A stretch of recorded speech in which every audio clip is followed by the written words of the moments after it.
Bom dia, pessoal. Meu nome é Vitor Luiz e eu vou ministrar essa aula de expressão e purificação de proteínas recombinantes. Bom, então para a gente entender um pouquinho o que seria proteínas recombinantes e como que seria o processo de expressão e purificação dessas proteínas, antes a gente tem que voltar alguns passos e entender o que é o DNA recombinante e como que o DNA recombinante pode estar produzindo uma proteína recombinante.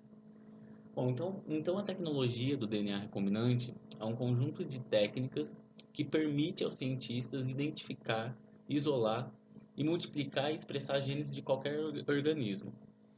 Bom, então o DNA recombinante, de modo geral e também de um modo simples, é uma molécula híbrida. Por quê? Por que híbrida, né? Por que a gente fala que o DNA recombinante é uma molécula híbrida?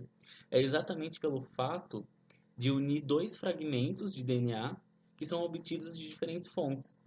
Ou seja, então é a combinação de sequências gênicas e sequências de DNA obtida de diferentes fontes, que no final se resume em uma única molécula, de ácido nucleico. Só que de que maneira que isso é produzido? Bom, então a tecnologia do DNA recombinante, a principal técnica, né, para estar produzindo essa molécula híbrida, né, esse DNA recombinante, é a clonagem molecular. Então a clonagem molecular é a técnica central da tecnologia do DNA recombinante. Ela consiste no isolamento e na propagação de moléculas de DNA idênticas. Só que antes da gente entender um pouquinho a clonagem molecular, a gente precisa entender alguns termos, que é inserto, vetor e plasmídio. Bom, então inserto é o fragmento de DNA a ser clonado, ou seja, é aquela sequência gênica que possui o gene de interesse, que esse gene será transcrito, né, será traduzido e codificará a sua proteína de interesse para o seu estudo, né? Esse inserto, essa sequência gênica, ela é obtida através do uso de algumas enzimas de restrição. Mais para frente a gente vai falar um pouquinho melhor sobre essas enzimas, mas elas funcionam exatamente fazendo corte em regiões específicas do genoma para que você retire essa sequência desse genoma e possa inserir no vetor. E o que é o vetor? É a molécula de DNA usada como veículo para a inserção do inserto. Esse vetor ele possui algumas características específicas. E esse vetor ele pode ser diferenciado em vetor de clonagem, né, que é exatamente desse que estamos falando agora, da clonagem molecular, e o vetor de expressão para você poder expressar a sua proteína recombinante que você quer estudar. Então, esse vetor de expressão ele possui algumas características específicas para que se ocorra, né, a clonagem molecular. A gente vai estar falando um pouco melhor sobre isso mais para frente, mas só para vocês irem pegando alguns termos, para vocês irem se habituando, né, a alguns termos. Bom, então como que é feita a clonagem de um gene de modo geral? Para que ela ocorra, de fato ocorra, dois passos são essenciais para a clonagem. O primeiro é aquilo que a gente estava falando anteriormente, que é a ligação de um fragmento de DNA de interesse a uma outra molécula de DNA. Então, a ligação do seu inserto ao seu vetor, certo? A ligação de um fragmento de DNA de interesse a uma outra molécula de DNA, a fim de formar o DNA recombinante. Depois que você formou o DNA recombinante, existe um passo chamado transformação bacteriana com o DNA recombinante, que é a obtenção de mais transformantes, ou seja, de mais bactérias que carregam o seu DNA recombinante. E por que que isso é essencial? Para que você obtenha o maior número de cópias desse DNA recombinante. Então, o processo de transformação bacteriana é essencial para você obter o maior número de cópias desse DNA para você dar seguimento para o seu estudo, para os objetivos do seu estudo. Bom, pessoal, então para ficar mais fácil a visualização daquilo que eu estava falando anteriormente, vamos assistir uma animação de como é feito a clonagem molecular, dos processos, né? Das etapas da clonagem molecular. E eu vou falando com vocês conforme a animação for passando na tela. Bom, então o primeiro de tudo você precisa, o primeiro passo você precisa identificar a sequência gênica que você quer clonar. Para você identificar essa sequência gênica, existem algumas técnicas. E a principal técnica, e uma das técnicas mais modernas, é fazer o sequenciamento. Então, o sequenciamento dessas bases, né, que compõem o gene do qual você quer estudar, e depois você tem certeza que esse é o seu inserto, você inicia as etapas de clonagem, né? Bom, então, como eu disse, existe o inserto, que é a região que você quer clonar, né, a sequência que você quer clonar, e existe o vetor. Depois que você fez a identificação desse inserto, ou seja, dessa sequência que você quer clonar, você precisa inseri-la, né, num vetor de clonagem. Como eu disse anteriormente, o vetor de clonagem ele possui algumas características únicas. Essas características elas estão compostas, né, por uma região de origem, uma região de resistência a antibiótico e uma região que é possível que se use enzimas de restrições para clivar, né, esse vetor para inserir o seu DNA, para inserir a sequência gênica a ser clonada. E existem também regiões como promotor e terminador que são essenciais para o processo de clonagem. Como eu estava dizendo, existem algumas regiões do vetor que são possíveis de algumas clivagens pelas enzimas de restrições. Então, o que ele está fazendo aqui? Ele tá colocando enzimas de restrições. Essas enzimas são específicas para determinadas regiões dos genes. Não é qualquer enzima que você coloca que vai clivar o gene que você quer. E depois que você insere essas enzimas tanto no inserto, que vai retirar a sequência gênica que você quer clonar, tanto no vetor, que vai abrir o vetor, né? Lembra que esse vetor é um DNA circular. Então ele abre para que você insira o seu inserto. Aqui, o que está acontecendo aqui? A enzima de restrição está agindo no inserto para retirar só aquela região que você quer clonar. O que vai acontecer no vetor agora?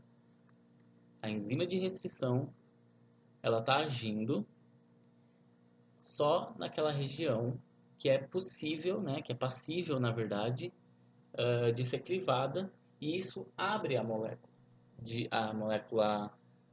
circular. E se tem um espaço para que você insira o seu inserto. E através de um mix, né, de ligação, uma solução de ligação, é que ocorre essa associação do inserto com o vetor. Como vocês podem ver, né, na animação. Então você coloca as moléculas já clivadas do seu inserto, né, que são as sequências gênicas específicas, e também as moléculas do vetor que já estão abertas para que o seu inserto se ligue ao seu vetor e se obtenha, né, no final a molécula de DNA recombinante. E aí existem algumas enzimas nesse processo todo, como a DNA ligase, que você insere para ter a ligação, né, do inserto com o vetor. Então, existe todo um processo enzimático nessa etapa. Bom, então você insere, né, essas enzimas que farão a ligação entre o seu inserto e o seu vetor. Então, tendo assim um plasmídio, né, uma molécula de DNA circular, que é composta pelo seu inserto e pelo seu vetor. E depois que isso está pronto, qual é o próximo passo? O próximo passo é aquele passo de transformação bacteriana que eu disse anteriormente. Então você insere essa molécula híbrida, esse DNA plasmidial, em um organismo que é passível de replicação, e quando essa bactéria estiver replicando, né, processo de divisão celular dela, ela também vai replicar o seu material genético. E junto com a replicação do seu material genético, ela fará a replicação daquele DNA recombinante que você inseriu dela. Só um adendo aqui, o DNA recombinante não é dela. Você insere nela por alguns processos que a gente vai entender posteriormente. Então, depois que você faz o cultivo, né, dessas bactérias, você pode fazer um processo chamado de purificação de DNA, onde depois você vai obter apenas as cópias desse DNA de maneira limpa, para que você possa utilizar em futuras transformações. Então, o que ele está fazendo aqui? Aqui ele está cultivando a bactéria para que se obtenha maior número de cópias, né? Um número abundante de cópias desse DNA recombinante, para depois, posteriormente, fazer a purificação desse DNA e ter uma amostra, né, desse DNA recombinante purificado e também limpo, né, para que se use conforme for o objetivo do estudo em questão. Bom, gente, então esses foram os passos para se produzir uma molécula de DNA recombinante. E agora a gente vai começar a falar um pouquinho da expressão de proteínas recombinantes. Então, o que seria proteína recombinante? Então, quando você acabou de estudar, né, o processo de clonagem molecular para fazer um DNA recombinante, o que esse DNA recombinante vai codificar, geralmente uma proteína, né, para moléculas codificadoras, né, de proteína. Então essa proteína ela é dita como recombinante também, porque ela é uma proteína advinda de uma molécula criada artificialmente, dita como DNA recombinante, certo? Então são proteínas produzidas artificialmente a partir de genes clonados, isto é, advém da técnica de DNA recombinante. E quais as aplicabilidades dessas proteínas recombinantes? Por que são importantes estudar essas proteínas recombinantes, fazer os passos de expressão, depois purificação, e como que se dá a aplicabilidade dessas proteínas. Então, elas podem serem usadas de N maneiras. Terapia gênica, né, que é a possibilidade de introdução de um gene no organismo e consequente correção de doenças genéticas. Melhoramento animal e vegetal, então produzir plantas resistentes a pragas, né, a diferentes meios nutritivos, criação de modelos animais, então nesse caso são ideais para estudo da estrutura, da função, da regulação de um gene, certo? Então elas possuem diferentes aplicabilidades. Bom, então como obter uma proteína recombinante depois da clonagem do gene de interesse? Só que para a gente entender isso, a gente precisa antes entender o que é um sistema heterólogo de expressão proteica. O que seria um sistema heterólogo? O sistema heterólogo de expressão nada mais é que induzir um organismo a expressar uma determinada proteína de seu interesse que normalmente ele não expressa. Então vamos dar um exemplo aqui. Então você induz uma bactéria, no caso uma Escherichia coli, a produzir uma proteína, no caso essa proteína, o exemplo aqui é a telomerase, só que essa telomerase que você quer estudar, ela advém, é uma telomerase de leishmania, certo? Nós humanos, nós possuímos telomerases também em alguns outros organismos, mas a telomerase que você quer estudar aqui em questão, ela advém de leishmania. Só que para você expressar essa proteína em larga escala, você utiliza-se de um sistema heterólogo, ou seja, você utiliza-se de um outro organismo para estar fazendo essa expressão em larga escala e para estar fazendo os estudos posteriores, né? Bom, então, o primeiro passo é a transformação bacteriana. Lembra que a gente já comentou um pouquinho da transformação bacteriana no processo de clonagem, e é exatamente a mesma ideia. Só que aqui a gente precisa aprofundar um pouco mais o conhecimento acerca da transformação bacteriana. Então, antes a gente vai falar um pouquinho de células competentes. Então, para você fazer a transformação bacteriana, que é o processo no qual você vai pegar o seu DNA recombinante, colocar, né, na bactéria e fazer com que a bactéria expresse os genes desse DNA recombinante, antes você precisa que elas estejam aptas para receber um DNA exógeno, ou seja, um DNA da qual não faz parte do genoma dela. E esse processo se chama a transformação da bactéria, da Escherichia coli, no caso, geralmente utilizamos Escherichia coli. Existem outros sistemas de heterólogos de expressão, como leveduras, mas o mais usual é a Escherichia coli. Então, antes você precisa tornar essas células, essas bactérias competentes. E o processo para torná-las elas competentes advém de tratamentos com algumas soluções que modifica a membrana dessas bactérias. Modifica para quê? Para que seja possível para que seja possível utilizar não, me fugiu a palavra. Enfim, para que seja possível inserir, né, o DNA exógeno nessa bactéria. Então, a membrana, digamos que se torna mais fácil da bactéria receber, né, esse DNA exógeno, esse DNA do qual não é dela. Então, a transformação bacteriana, ela consiste na inserção do plasmídio contendo o seu gene de interesse, para que, por meio da expressão heteróloga, o produto do gene ele seja expresso, ou seja, que a sua proteína recombinante seja expressa. Aqui a gente tem a imagem de um plasmídio. Essa imagem, na verdade, é o plasmídio no qual eu trabalho no meu projeto de iniciação científica, contendo um domínio específico da telomerase de Leishmania.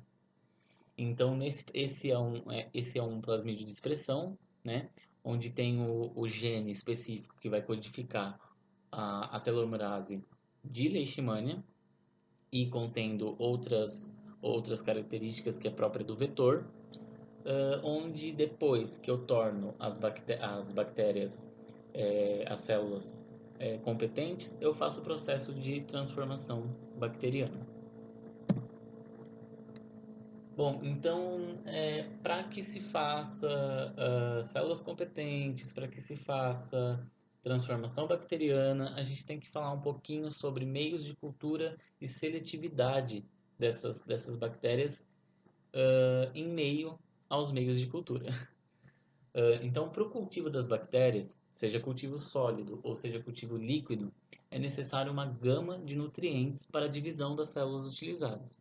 Então, durante o cultivo, é importante que haja seletividade desses organismos. O que é isso? O que eu quero dizer quando eu falo que é importante que haja seletividade desses organismos? Eu quero dizer que no meio de cultura, onde você está cultivando essas bactérias transformadas, ou se não, para fazer o processo de competência, para depois você transformar, é importante que haja antibióticos, para que se dê o processo de seletividade desses organismos. Lembra que eu disse que o vetor possuía algumas regiões específicas? A gente já viu isso lá na animação anteriormente. E existe uma região no vetor que é uma região de resistência. E geralmente é resistência a algum antibiótico, como canamicina, cloranfenicol, ampicilina. E geralmente essa resistência ela não é vista, essa resistência a esse determinado antibiótico, ela não é vista na bactéria que você está utilizando. Então, se você tiver uma bactéria que não esteja transformada com esse DNA recombinante e colocar o antibiótico de resistência que o próprio DNA recombinante confere, você vai acabar matando essas bactérias, porque ela não faz parte do organismo delas, do genoma delas, conferir resistência a esse determinado antibiótico. E é exatamente por esse meio que se dá o processo de seletividade. Porque quando você transforma essas bactérias com esse DNA recombinante, que confere resistência a um certo antibiótico, e quando essa bactéria recebe esse DNA, é como se fizesse parte do genoma dela. Então ela vai se tornar resistente a esse antibiótico. Então vamos pegar um exemplo, uma Escherichia coli. Ela só possui resistência a um determinado antibiótico, que é o cloranfenicol. Então, se eu tenho no meio de cultura bactérias que não estão transformadas ainda e coloco cloranfenicol, elas vão aguentar, elas vão resistirem, porque o genoma próprio dessa bactéria confere resistência ao cloranfenicol. Agora, se eu adiciono algum outro antibiótico e ela não está transformada com aquele gene que você quer inserir nela, por meio do DNA recombinante, ela vai morrer, porque ela não tem resistência. Então vamos supor que eu coloco ali canamicina, ela não está transformada ainda. Então ela não tem resistência a esse antibiótico. Então muito provavelmente, né, ela morrerá. Agora, quando eu transformo com o DNA recombinante, que confere, que tem uma região de resistência a um determinado antibiótico, como por exemplo canamicina, quando eu adiciono, além de cloranfenicol, que é o antibiótico da própria resistência da bactéria, eu adiciono canamicina também e essa bactéria está transformada, ela vai viver numa boa, entendeu? Ela vai continuar o seu processo de divisão celular, fazendo cópias e cópias daquele DNA recombinante que você inseriu nela. E aquelas que não receberam a sua cópia do DNA recombinante, vai morrer. Então, esse é o processo de seletividade dessas bactérias. As bactérias que não foram transformadas morrerão porque não possuem resistência ao antibiótico que é conferido através do DNA recombinante, ou seja, do plasmídio que tem o seu inserto, a sua sequência, né, do gene que vai expressar a sua proteína. Então ela morrerá. Agora, as transformadas não. As transformadas continuarão produzindo cópias e cópias desse seu plasmídio, desse seu DNA recombinante, que posteriormente vai expressar a tua proteína de interesse. E agora que a gente já falou um pouquinho sobre o processo de seletividade por meio de antibióticos nesses meios de cultura, vamos falar do próprio meio de cultura, né? Então, o meio de cultura ele confere uma gama de nutrientes que é importante para a divisão celular do organismo que está inserido nesse meio de cultura, que geralmente é uma bactéria, uma Escherichia coli. Os meios mais comuns são os meios conhecidos como meio LB, meio SOB, meio SOC, meio McConkey.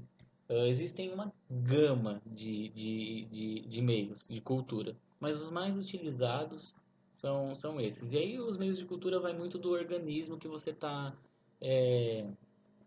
utilizando para o seu sistema heterólogo. Como eu falei anteriormente, existem outros organismos, existem plantas, existem leveduras, as bactérias também. E aí, quando você utiliza a bactéria, existem as linhagens das bactérias.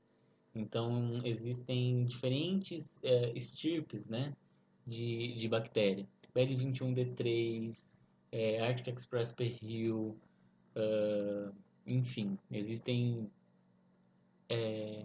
N linhagens de bactérias e a diferença está no genoma dessas bactérias. Então, existem algumas diferenças que pode influenciar no processo de expressão da sua proteína. E depois que você utiliza a técnica de transformação, ou seja, depois que você realiza, na verdade, a técnica de transformação, depois que você faz o cultivo e tem os seus clones, geralmente esse cultivo ele é feito através de meio sólido e também meio líquido. Meio líquido é para fazer um pré-inóculo, que depois eu vou estar explicando mais para frente a importância de um pré-inóculo. E depois o cultivo em meio sólido para que se tenha colônias isoladas, porque é importante num processo de transformação e cultivo dessas bactérias que se tenha colônias isoladas e livres de qualquer contaminação para não interferir nas próximas etapas, né? Bom, então aí você precisa fazer a confirmação da transformação, né? Você precisa realmente saber se o seu inserto está naquela colônia, certo? Você vai ter uma placa de Petri com meio de cultura e diversas coloninhas ali, que são as bactérias. E, em teoria, elas estão transformadas. Porque lembra daquele fato que eu falei para vocês sobre o, o uso do antibiótico de resistência? Então, se ela cresceu num meio onde, onde existe tanto o antibiótico próprio dessa bactéria quanto o antibiótico de resistência que é conferido através do vetor, então, em tese, em teoria, é para que essa colônia tenha clones, né, obtendo o gene de interesse que eu quero estudar. Só que nem sempre isso acontece. Às vezes, esses clones não possuem o gene de interesse. Então, é importante que se realize uma técnica chamada PCR e posteriormente eletroforese para a gente ter certeza que aquele clone está ali. Ter certeza que aquele clone, na verdade, contém o gene de interesse. Então, depois que você tem as suas bactérias transformadas, você prepara as amostras. Então, para confirmar que as colônias utilizadas para a indução da expressão da proteína contêm o inserto desejado, é necessário que execute a técnica conhecida por PCR de colônia. Então, você prepara suas amostras, você pega suas colônias, você, como a PCR é uma técnica onde vai amplificar a determinado gene que você queira analisar,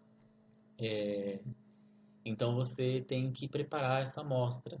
Então você precisa colocar primers, né, que são moléculas iniciadoras que vai se acoplar na região flanqueada do seu gene para fazer essa amplificação.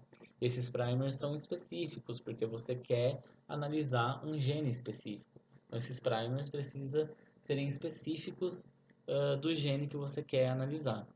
E aí essa amplificação ela é feita pela TAC polimerase, que é uma enzima, né, que vai mimetizar a DNA polimerase no processo de replicação do DNA.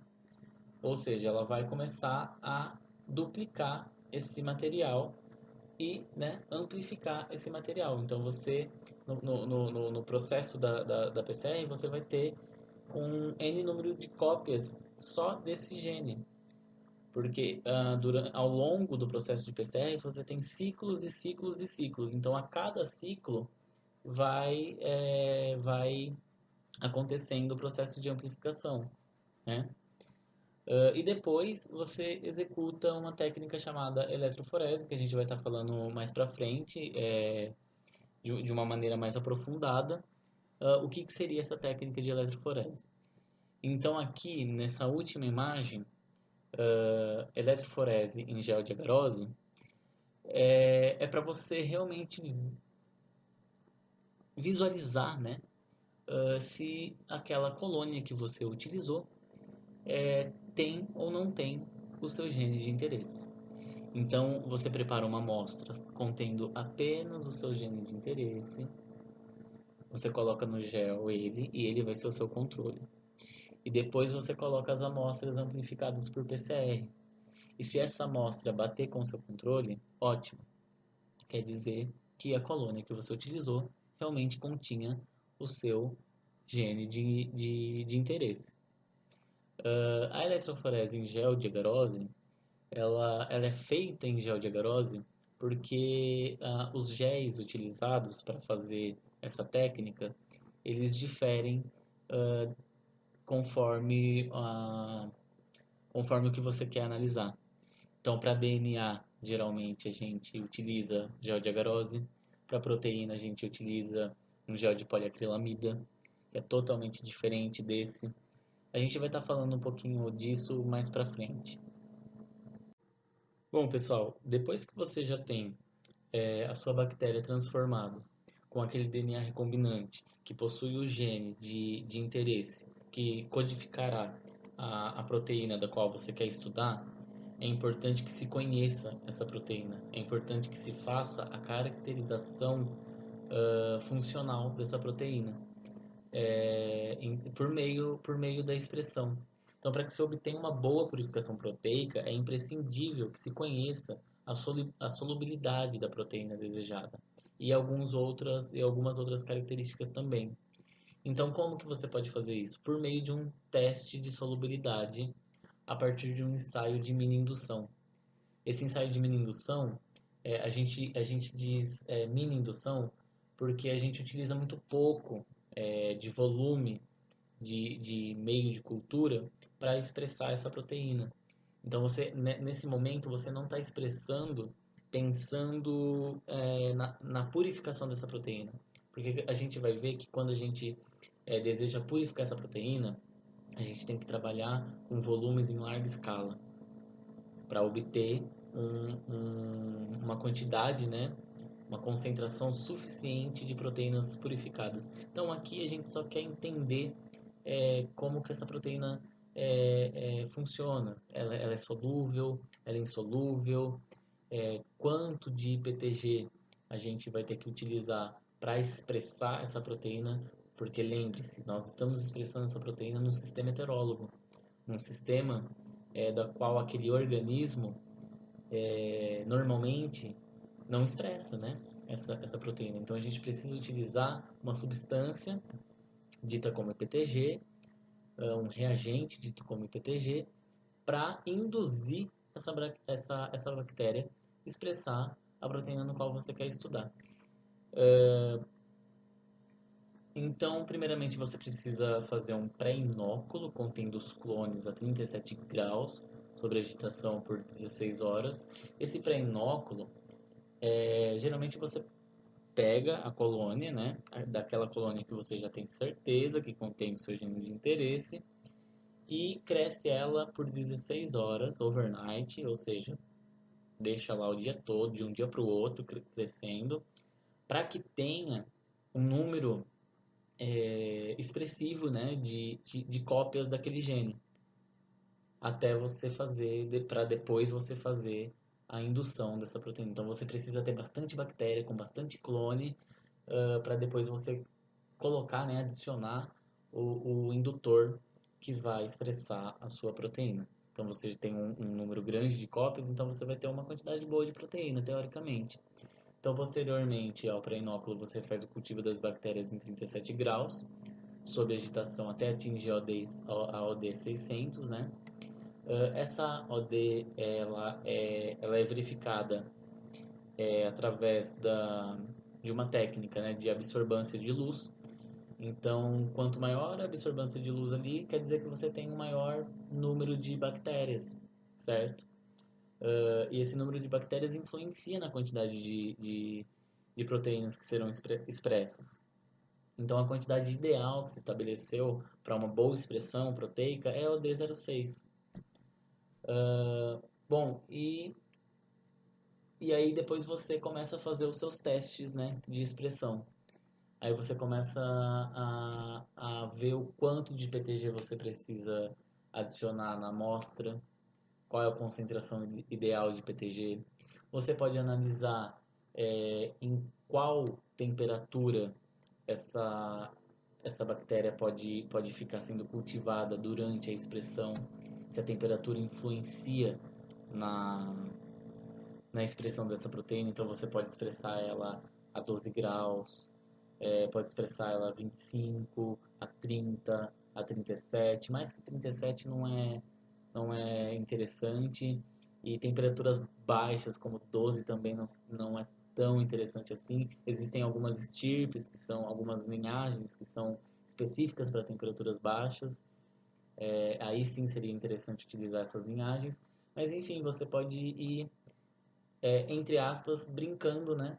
Até você achar uma condição ideal, uma temperatura boa, uma quantidade de tempo de expressão. Você pode analisar também o tempo de expressão. Então, depois que eu adicionei o IPTG, eu vou analisando de hora em hora para saber qual é o momento que tem uma quantidade boa de proteína expressa, até você estabelecer condições ideais, que é tempo de indução, temperatura, as linhagens que você tem disponíveis no laboratório. Você também pode ver qual linhagem expressa melhor a sua proteína. E a gente falou bastante aqui do IPTG, que é um indutor para que se expresse, né, a proteína. Então, o que é esse IPTG e como que ele funciona?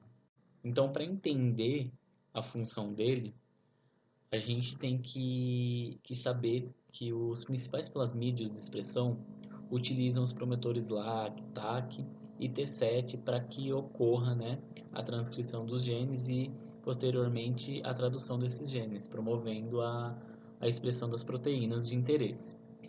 Então, existem algumas proteínas repressoras, né, que se ligam a esses promotores e acabam impedindo a expressão da proteína de interesse. Então, é por isso que você utiliza o IPTG. Então, no próprio sistema bacteriano, né, que é o Operon, existem esses promotores que estão associados com algumas proteínas repressoras que por si só não daria conta de expressar a proteína de interesse. Então, o indutor de beta-galactosidase, usado para promover a expressão de proteínas em células controladas pelo sistema Operon-LAC, ele é capaz de induzir essa expressão, né, dessa proteína. Então, portanto, quando se utiliza, né, o IPTG, essa repressão ela é dissociada, né, do promotor, e aí tem promove a expressão, né, a transcrição desse gene e, consequentemente, a expressão dessa proteína. Bom, então, depois que você faz a indução da proteína, você precisa confirmar por meio de um gel denominado SDS-PAGE, que é um gel de poliacrilamida próprio para análise de proteínas, né, fracionamento dessas proteínas no gel. Só que para isso, antes você precisa, depois que você fez o cultivo, né, o cultivo dessas bactérias, ou seja, depois da expressão, você precisa adotar alguns passos para que a proteína seja visível no gel, para que você consiga visualizar essa proteína no gel. Então, para isso primeiro você precisa fazer a lise bacteriana, daquele extrato bacteriano que você obteve depois do cultivo. Essa lise, ela pode ser uma lise química ou uma lise mecânica. Uma das lises mecânicas mais utilizadas é através do sonicador, ou seja, você faz a ruptura, né, a quebra dessas membranas para que se libere a proteína para o meio extra através de som. Então, o sonicador é um bom equipamento para fazer essa lise mecânica. E a lise química é através de alguns reagentes, através de alguns sais, através de algumas enzimas que podem fazer também essa lise. E depois você tem a separação das frações proteicas por centrifugação, e aí você tem a geração de um sobrenadante e de um pellet. Então é a partir dessa amostra que você vai ver se sua proteína é solúvel ou insolúvel. Proteínas solúveis, elas ficam na fração do sobrenadante, que é a fração solúvel do extrato proteico. A fração do pellet geralmente vai conter proteínas insolúveis. Então, quando você vai visualizar, fazer o fracionamento dessas proteínas num gel SDS-PAGE, e através da eletroforese, você coloca no gel, né, nos pocinhos dos géis, tanto a porção do sobrenadante, tanto a porção do pellet. E aí você vai ver onde a sua proteína expressou e por essa análise você vai conseguir observar se era uma proteína, se a proteína na qual você está trabalhando é uma proteína insolúvel, se é solúvel. Você vai verificar qual que foi a condição ideal de PTG. Se você fizer um gradiente de PTG, você coloca no gel todas as amostras desse gradiente. Você vê qual concentração foi a que melhor expressou a sua proteína, que funcionou para expressar a sua proteína. Vê a questão do tempo. Então coloca no gel também amostras 1, 2, 3, 4 horas depois. E assim você faz essa caracterização que a gente falou através da expressão por meio de um ensaio de mini indução dessa proteína. Bom, então depois que você já fez a caracterização da expressão da sua proteína, resta você induzir em larga escala com o objetivo de purificar essa proteína.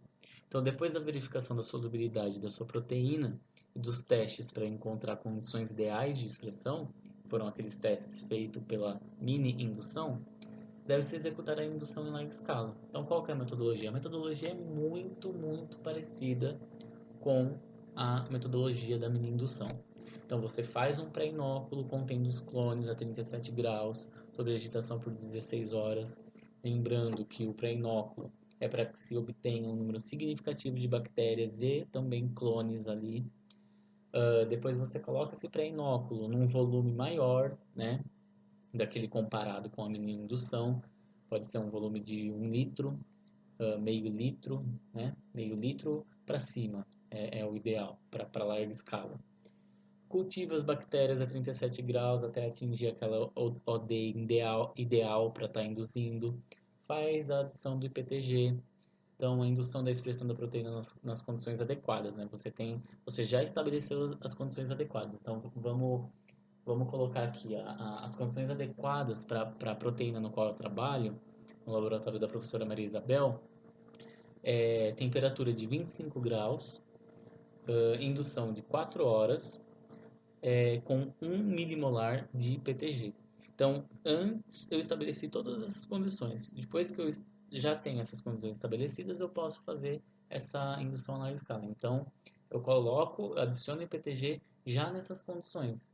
Então, eu cresço as bactérias a 37 graus, depois eu mudo para 25 graus, que é a condição ideal de expressão da proteína na qual eu trabalho.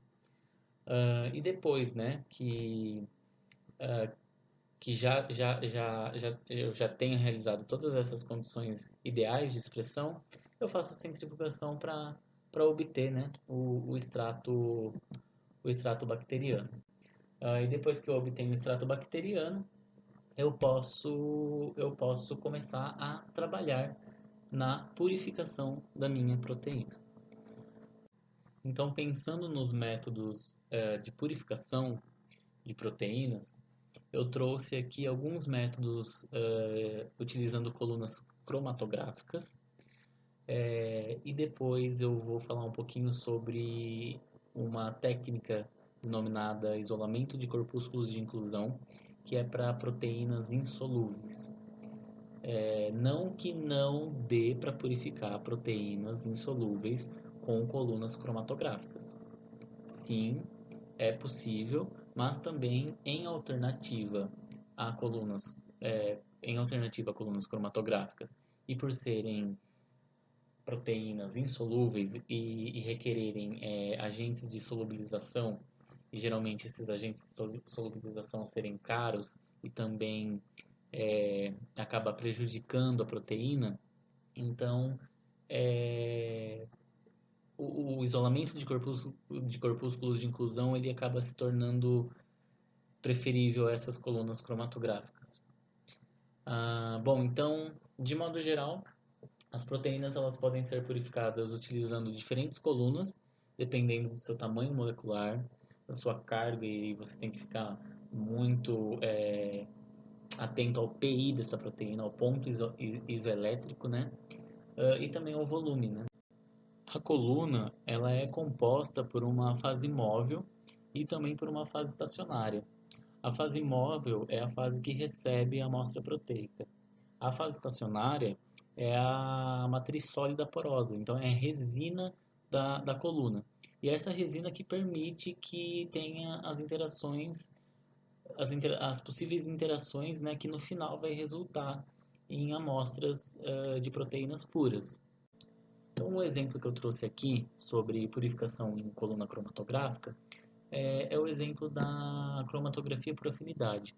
Só que para a gente entender a cromatografia por afinidade, a gente precisa voltar lá no DNA recombinante. Então, existem alguns vetores de expressão que possuem uma cauda de histidina. Histidina é um aminoácido que possui afinidade ao níquel. Então, existem algumas colunas com a resina composta por níquel. Então, quando a sua proteína é expressa, ela carrega junto essa cauda de aminoácido, de 6 histidinas.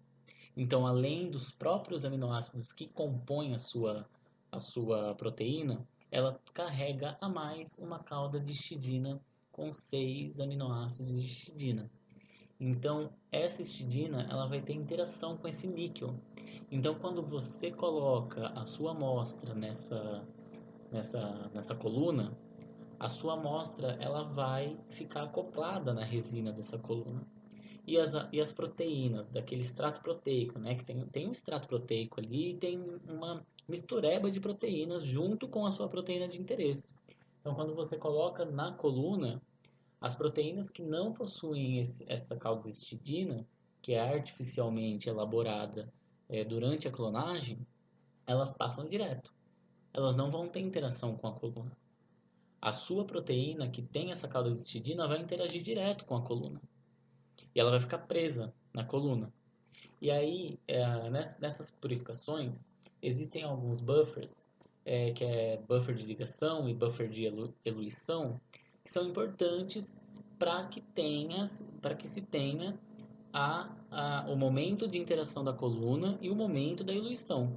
Porque além de ter a interação com a coluna, que é super importante para o processo de purificação, tem que ter eluição também, né? Porque como que você vai recuperar essa proteína que está ligada a essa resina?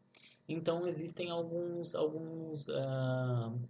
soluções, né, que conferem esses processos, que são os buffers de ligação, né, os binding buffers e os buffers de eluição. Então a outra coluna que eu trouxe aqui como exemplo é a coluna de troca iônica. Então, fazer a purificação utilizando uma coluna de cromatografia de troca iônica. Então, essa coluna ela pode ser tanto uma coluna catiônica ou aniônica, e aí vai depender muito do pH que se está utilizando, né, para soluções e também o pH onde a proteína ela tá solubilizada. E o princípio dessa coluna é separar as proteínas por carga. Então, as proteínas elas movem-se através da coluna em velocidades determinadas por suas cargas finais, no pH utilizado. Então, as proteínas com mais carga final negativa, elas movem-se mais rápido e eluem mais cedo. Então, conforme você tem essa informação, você sabe mais ou menos, pela carga da sua proteína, em qual fração de eluição ela vai sair. Então, essa técnica é muito importante que se conheça o PI da sua proteína para estabelecer um pH ótimo para se trabalhar com essa técnica de purificação. Lembrando que o PI da proteína, quando você tem pH na mesma faixa do PI, a carga fica neutra. Então você não teria uma boa purificação com um pH muito próximo ao PI ou se não igual ao PI. Então é importante que se conheça o PI da proteína para utilizar essa técnica de purificação. Então, uma outra técnica de purificação de proteína, e no caso essa que eu vou falar agora, é uma técnica voltada para purificação de proteínas insolúveis, é denominada como isolamento de corpúsculos de inclusão. Então, o que seriam esses corpúsculos de inclusão, né? Para a gente entender a técnica, a gente tem que entender o que é esses corpúsculos de inclusão. Então, a obtenção de proteínas recombinantes é um resultado da expressão rápida de proteínas que pode induzir, né, a formação desses corpúsculos de inclusão. Então, quando você tem um sistema heterólogo, uma proteína, perdão, um organismo é, produzindo uma proteína da qual ele não produz normalmente, há a formação desses corpúsculos de inclusão, que geralmente eles estão localizados no citosol, né, dessa bactéria, no caso, né, que está expressando a proteína. Então, esses corpúsculos geralmente contêm proteínas heterólogas desenoveladas com propensão a formar agregados. Só que muitos estudos foram feitos e foi visto que esses corpúsculos de inclusão geralmente possuem proteínas com atividade biológica e podem ser utilizadas.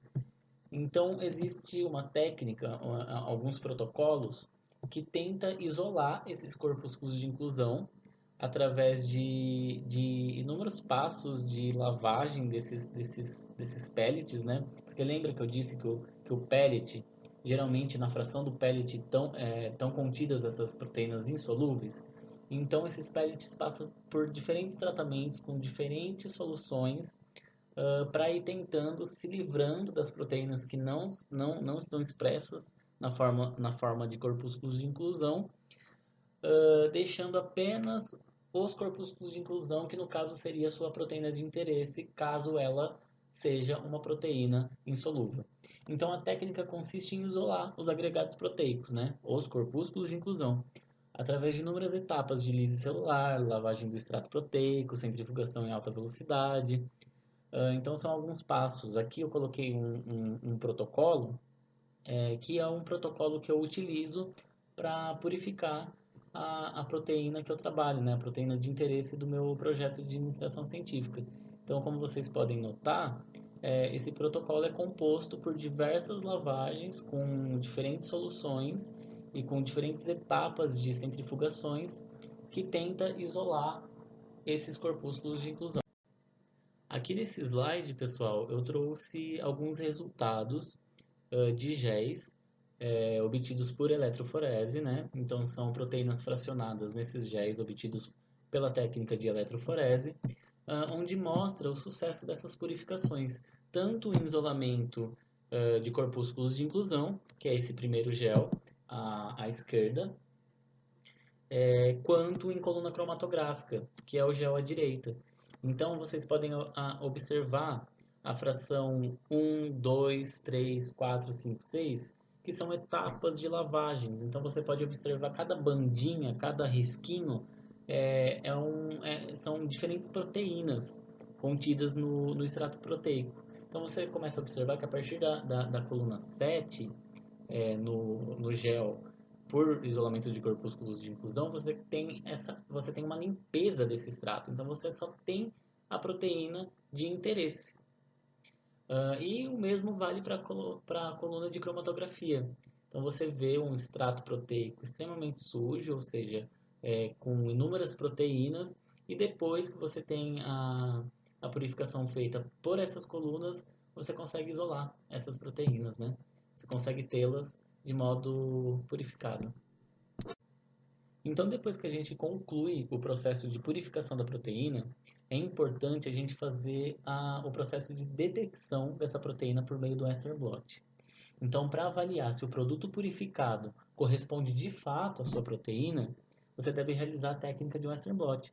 É uma técnica que reconhece a proteína por meio de anticorpos específicos. Então, você utiliza anticorpos específicos produzidos para reconhecer a sua proteína.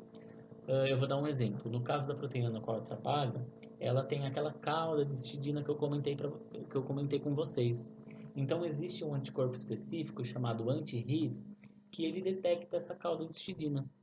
Então, quando eu faço um Western blot para ver se de fato eu purifiquei a minha proteína, se no meio daquele extrato proteico todo, que tinha inúmeras proteínas, eu consegui no final ter uma delas purificada, que eu imagino que seja minha, então para ter essa certeza, eu faço o Western blot.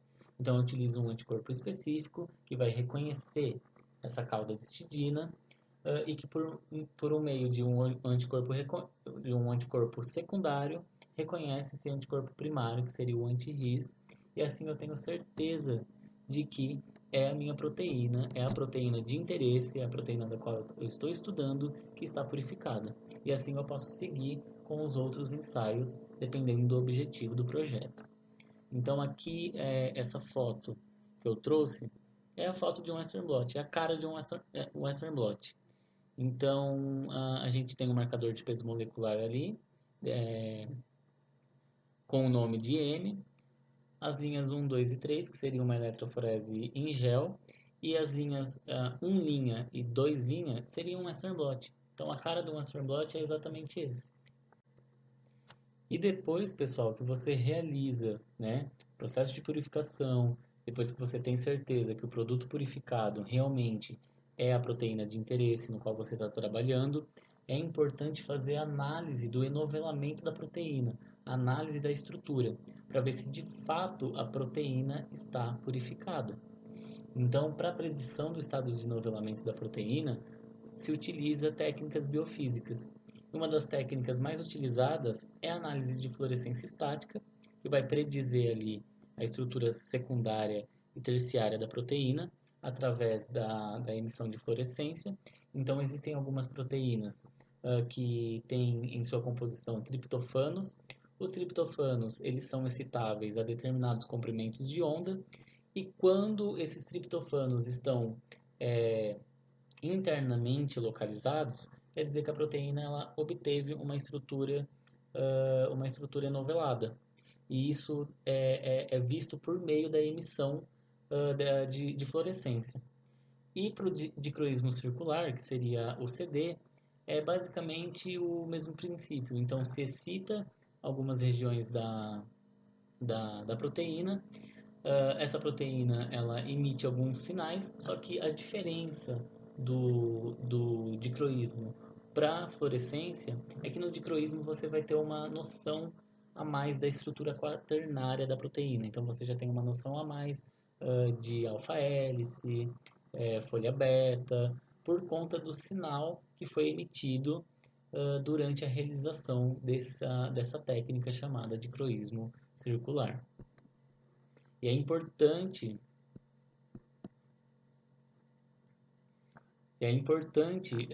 saber se a proteína está enovelada, porque você pode utilizar para alguns outros fins, como uma interação entre proteína-proteína, proteína ácido nucleico, proteína, no caso, então, proteína DNA, proteína RNA, e uma proteína desanovelada, a gente sabe que não cumpre função. Então, você tem que ter certeza que essa proteína está enovelada, que ela está cumprindo papel biológico, para você dar prosseguimento aos objetivos do seu estudo. Bom, pessoal, a aula então se encerra aqui. Eu agradeço a atenção de todos, mesmo estando longe de vocês, né, por conta da pandemia, estando de forma virtual e eu não estou vendo o rosto de vocês. Mas então é isso, eu agradeço a oportunidade também, a professora ter concedido essa aula, né, para eu poder dar essa aula para vocês. Então, esse é o nosso grupo do Laboratório de Telômeros, que é chefiado pela professora Maria Isabel Nogueira Cano, e eu trouxe uma fotinha minha aqui também para vocês saberem, né, de quem é essa voz. Mas é isso, gente. Muito obrigado e bons estudos.